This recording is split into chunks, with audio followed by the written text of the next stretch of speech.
want to talk about some Love After Lockup updates. First, starting off with the latest on Amber. Last time we talked about her, she was in the ICU on life support after she got pneumonia that turned into a blood infection that caused some of her organs to begin shutting down, and they had to put her in a coma so her body could heal. Shout out to Sarah Isaac. She shared an update on Amber. She said, "Hey everyone, I wanted to share some good news. She has been removed from the EMCO machine." And for those of you guys who are wondering what an EMCO machine is, it is a machine that is a life support machine that acts as an artificial heart and lung.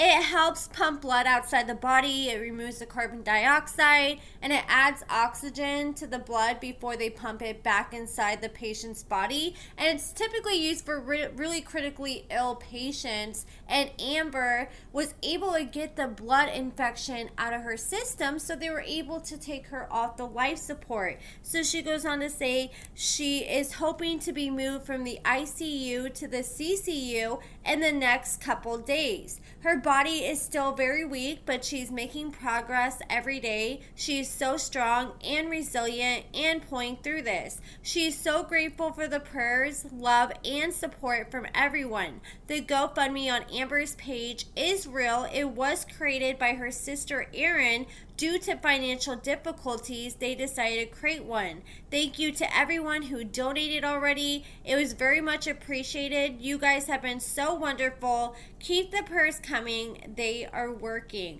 So I checked out Amber's Instagram, and she did have a picture of the GoFundMe, but I couldn't find a link. But I was able to find a link on her personal Facebook page. So I checked out her GoFundMe, and I will leave it linked in the description.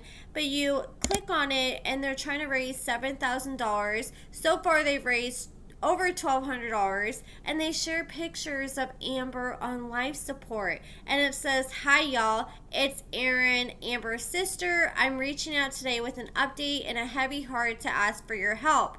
So it goes on to explain what she's going through and saying that she needs help for medical bills and just life expenses because she's unable to work while she's in the hospital and bills are just piling up. Continued prayers for Amber. Hopefully she makes a speedy recovery. She's supposed to be moving in with her friend Queen as soon as she does get out of the hospital, and she's going to help take care of her till she can get on her feet again. And I think that is an excellent idea. Meanwhile, her friend Puppy is locked up, and this is her mugshot from her most recent arrest. She was arrested on April 1st.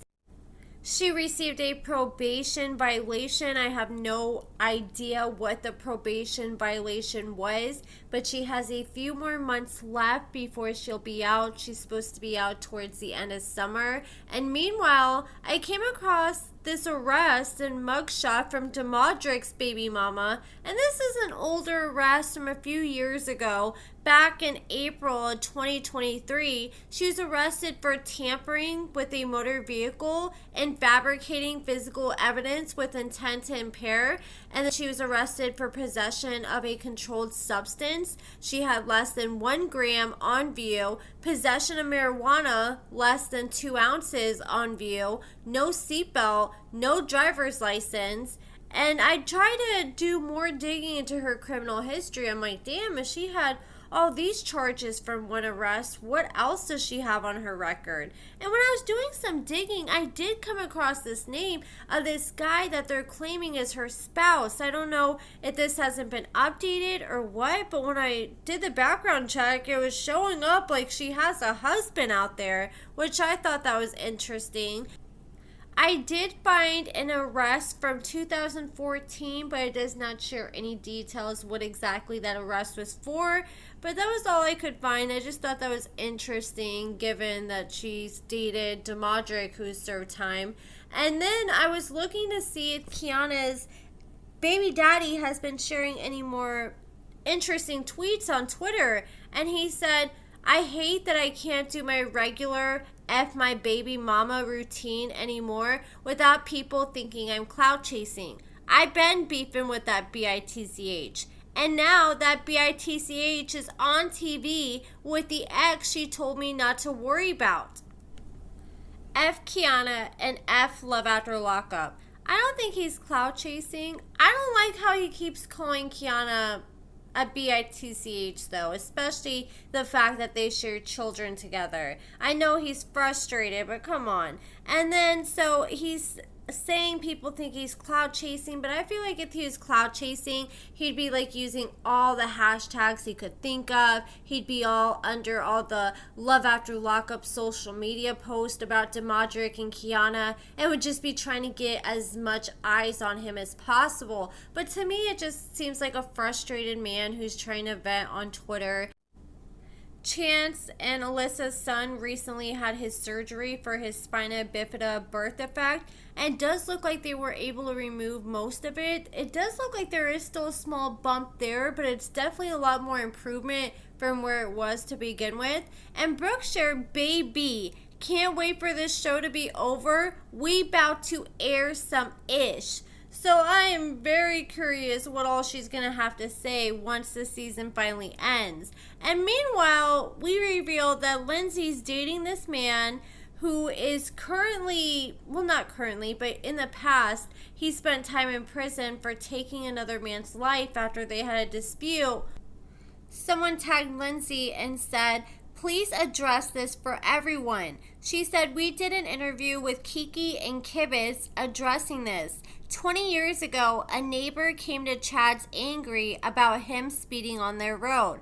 A physical altercation took place and David White passed away as a result. Chad was a year out of combat and should have been treated for PTSD, but was instead convicted of manslaughter, even though Mississippi is a stand your ground state. He did 5 years in prison and deeply regrets it to this day. Sadly, being with me has not only brought it back up for Chad, but also for the members of David's family and friends. Other than that, there's nothing for me to say."